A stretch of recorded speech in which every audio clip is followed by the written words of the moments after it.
many pictures of guys, just these. You don't even like to kiss. The camera opens on a close-up. Natasha Lyonne's unmistakable face. Wild red curls, sharp eyes, a cigarette dangling between her fingers.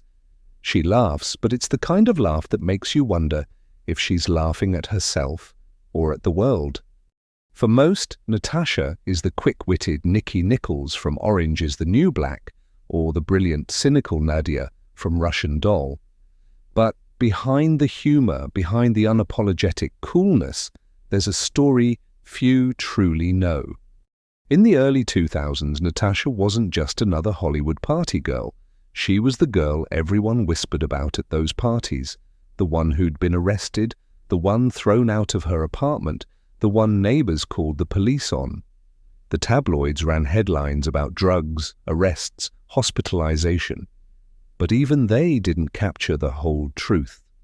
By 2005, she was hospitalized with a collapsed lung, hepatitis C, and a heart infection so severe doctors weren't sure she'd survive. Friends disappeared. Directors stopped calling. Hollywood, once obsessed with her, had quietly moved on. And yet, she came back. This is the story of a woman who didn't just survive, she remade herself. She clawed her way back from the kind of downfall that buries most. But to understand that triumph, we need to understand the darkness that shaped her. Because the truth behind Natasha Lyonne's fall is darker than you think. Natasha Bianca Lyonne Braunstein was born on April 4, 1979 in New York City, into a world that was anything but ordinary. Her family was Orthodox Jewish, with roots reaching back to Holocaust survivors, and this weight of history lingered in their home. But so did chaos. Her father, Aaron Braunstein, was a charismatic, unpredictable man, a boxing promoter, radio host, race car driver, a man who chased big dreams and big risks. Her mother, Yvette, was both devoted and overwhelmed, struggling to keep the family afloat. When Natasha was just a child, the family moved to Israel, where they lived on a kibbutz. It was an experience that left a complicated mark on her. She would later describe her childhood as fragmented, torn between two countries, two cultures, two sets of expectations. At 8, the family returned to New York, but the cracks had already deepened. Not long after, her parents divorced. Divorce, for Natasha, wasn't just a legal split. It was a fracture in the center of her world. Her father became a distant, erratic figure, eventually moving to Florida. Natasha severed contact with him in her teens, carrying with her a tangle of resentment, confusion, and unanswered questions. Her mother, meanwhile, pushed Natasha into acting, seeing it as a way to carve a future, or maybe escape their financial instability. By 6, Natasha was already on screen, appearing in Pee-wee's Playhouse. She wasn't a typical child star. There was something about her, sharp, sardonic, too old for her age, that set her apart. Teachers described her as brilliant but restless. She skipped ahead academically but couldn't settle. She attended a string of elite private schools, including the prestigious Ramaz School, but was eventually expelled for selling marijuana on campus. Natasha herself would later say she was born 40, an old soul in a child's body, already skeptical of the world around her. While other teens were worrying about dances and grades, Natasha was navigating casting calls, adult film sets, and the confusing mix of adoration and exploitation that often surrounds young actors. There were whispers of emotional neglect, long stretches where no one seemed to be watching out for her as anything more than a paycheck. Acting became both an escape and a trap. But Natasha had something rare: authenticity.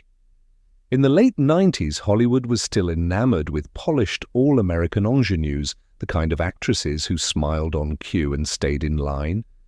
Natasha was the opposite. In Slums of Beverly Hills, 1998, she played a sharp-tongued teenager navigating poverty with raw vulnerability. In But I'm a Cheerleader, 1999, she tackled themes of identity and repression with a mix of deadpan humor and quiet rebellion. Critics fell in love with her. She was messy, brilliant, magnetic, the kind of actor you couldn't look away from. By her early 20s, Natasha had carved out a niche as the indie film world's favorite misfit. She was hailed as part of a new wave of Hollywood talent, unconventional, daring, unfiltered. But underneath the rising success was a growing storm. She was restless, wary of fame, suspicious of the very industry that was embracing her.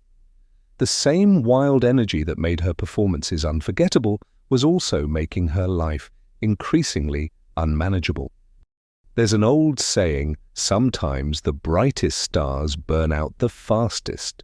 For Natasha, the warning signs were there from the beginning, but no one, not her agents, not her co-stars, not even Natasha herself, seemed ready to see just how fast that burn was coming. As the 1990s bled into the early 2000s, Natasha Lyonne was on every indie filmmaker's radar. She was the girl who didn't fit the mold, and that was her power. In Slums of Beverly Hills, she portrayed Vivian, a sharp, vulnerable teenager living on the margins of wealth, trying to make sense of sex, family, and survival. Critics raved about her. She wasn't just acting, she was exposing something raw, something real. Then came But I'm a Cheerleader, a cult hit that tackled conversion therapy with biting satire and queer heart. Natasha, as Megan, was unforgettable. Deadpan, wide-eyed, a perfect mix of rebellion and fragility. She had that rare, magnetic quality, a face you remembered, a presence that lingered. Indie magazines, film festivals, and critics wanted more of her. But with success came pressure. Natasha was still in her early 20s, still carrying the scars of a chaotic childhood, still figuring out who she was outside of the characters she played. The sudden attention, red carpets, interviews, money, expectations, was overwhelming. In interviews from the time, you can already sense the unease. She was funny, yes, but it was a humor edged with defense. She downplayed her achievements, deflected praise, joked about her flaws. When asked about fame, she often bristled, pushing back with sharp wit. "I didn't sign up to be a role model. I signed up to make movies." Hollywood, however, was eager to box her in. Producers wanted more of the edgy girl, the rebel, the misfit. The offers started flooding in, but they weren't always projects she wanted. Natasha was selective, maybe too selective, for an industry that rewards compliance. And beneath that selectiveness was something deeper: exhaustion. There's a loneliness in sudden success, especially for someone who's always lived on the edge. Natasha, without a stable family base, without the protective layer that other young stars sometimes had, began to spiral inward. The parties got longer, the nights blurred together. The industry, which had once celebrated her rawness, began to whisper about her instability. What few people knew then, and what Natasha would only later acknowledge, was that the pressures of fame weren't just about work. They were about self-worth, about trying to fill old wounds with new validation, about looking for love in all the wrong places. Drugs and alcohol weren't the cause of her unraveling, they were the symptom. In those years, Natasha drifted through Hollywood like a firecracker with a short fuse. She was brilliant on screen but chaotic off it. Directors adored her talent but worried about her reliability. Co-stars praised her depth but tiptoed around her volatility. And through it all, Natasha kept performing, kept showing up, even as the foundation under her feet began to crack. There's a moment in every rise when the fall begins, but it's often invisible until it's too late. For Natasha, that moment wasn't one dramatic event. It was a slow accumulation, the missed calls, the broken promises, the bridges singed at the edges. She was still shining, but the light was flickering. And in Hollywood, once the whispers start, they rarely stop. By the early 2000s, Natasha Lyonne's name was no longer just attached to edgy indie films or breakthrough performances. It was surfacing in police reports, hospital records, and gossip columns. What had begun as whispers of wild partying had evolved into public concern and eventually into headlines. The stories were grim. Neighbors reported Natasha for harassment, vandalism, and verbal abuse. There were accounts of her threatening to harm a neighbor's dog, of blasting music through the night, of apartment walls punched through in rage or desperation. In 2001, she was arrested for driving under the influence. By 2004, she had been evicted from her apartment in Manhattan. But these weren't the acts of a spoiled star lashing out for attention. They were signs of someone falling apart. Beneath the public chaos, Natasha was battling serious addiction. Her drug use, heroin, cocaine, pills, had escalated into dependency. She was frequently intoxicated, often incoherent, missing work, missing appointments, missing pieces of herself. Friends tried to intervene, but many didn't know how. Some walked away, unwilling or unable to watch the slow-motion collapse. Physically, her body was shutting down. Natasha contracted hepatitis C, an often fatal liver disease, as a result of intravenous drug use. Her lungs weakened. She developed infections that left her coughing blood. By 2005, she was diagnosed with a heart infection so severe it required immediate surgery. She was just 26 years old. Hollywood, for its part, had moved on. Offers dried up. Directors who had once praised her brilliance quietly recast roles. Producers stopped calling. Natasha became a cautionary tale, another child star gone wrong, another headline of talent squandered by addiction. Yet what's striking, looking back, is how invisible Natasha's suffering remained beneath the tabloid noise. The public saw the mugshots, the court hearings, the dramatic eviction stories. They didn't see the isolation, the medical crises, the moments Natasha herself later described as feeling already dead. It wasn't just drugs that were killing her. It was the profound loneliness, the unresolved pain of a childhood shaped by instability, and the hollowing out effect of fame without foundation.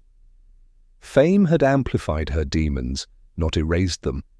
And now they were consuming her from the inside out. In 2005, filmmaker Michael Rappaport, a longtime friend, stepped in. He helped get Natasha into treatment, sometimes by force.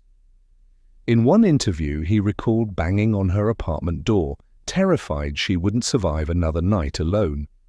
Doctors were blunt. Without intervention, Natasha might not see 2006. Her own recollection of that time is stark.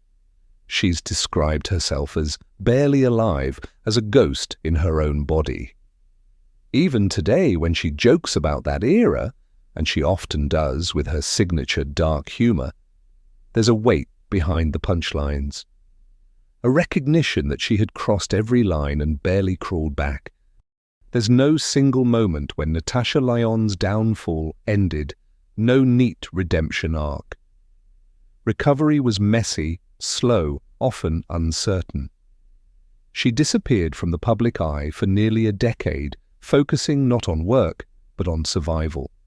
Hollywood forgot her. For a while, Natasha forgot herself too. But sometimes, the ones left for dead are the ones who come back strongest. The climax of Natasha Lyonne's story is not marked by a single event, not an overdose, not an arrest, not even a near-death hospital scene. It's a long, haunting stretch where everything collapses quietly, piece by piece, and the world stops watching just as the real tragedy unfolds. By 2005, Natasha was living in a kind of shadow life. Her body was frail. Her once bright eyes dulled by illness and exhaustion. The infections in her heart and lungs left her struggling to breathe. She coughed up blood in the middle of the night, alone. Her hair thinned, her skin grew pale, her weight dropped dangerously low. Doctors told her bluntly, without heart surgery, she would die. And even then, the damage might be irreversible. At just 26, Natasha was staring down the kind of mortality most people don't confront until old age. Friends had left. Directors had stopped calling. Hollywood, once so eager for her talent, her wit, her rawness, had written her off. And Natasha, in many ways, had written herself off too. She later described this time as spiritual bottom, a phrase that sounds almost gentle compared to the brutal reality. Alone in her apartment, physically broken, she faced not just the collapse of her career, but the collapse of her own will to live. There are no public photos from this time, no paparazzi shots or tabloid covers. It was a quiet implosion, the kind of suffering that unfolds away from cameras, in darkened rooms, behind closed doors. But somehow Natasha survived. She underwent open heart surgery, a procedure that left her scarred but alive. Recovery was not a triumph, it was a crawl. She had to relearn how to care for her body, how to sit with her own mind without drowning in it. Addiction recovery, health recovery, career recovery, each was its own mountain, and Natasha was climbing blind. What's remarkable is how she emerged not as a polished Hollywood comeback story, but as something rougher, truer.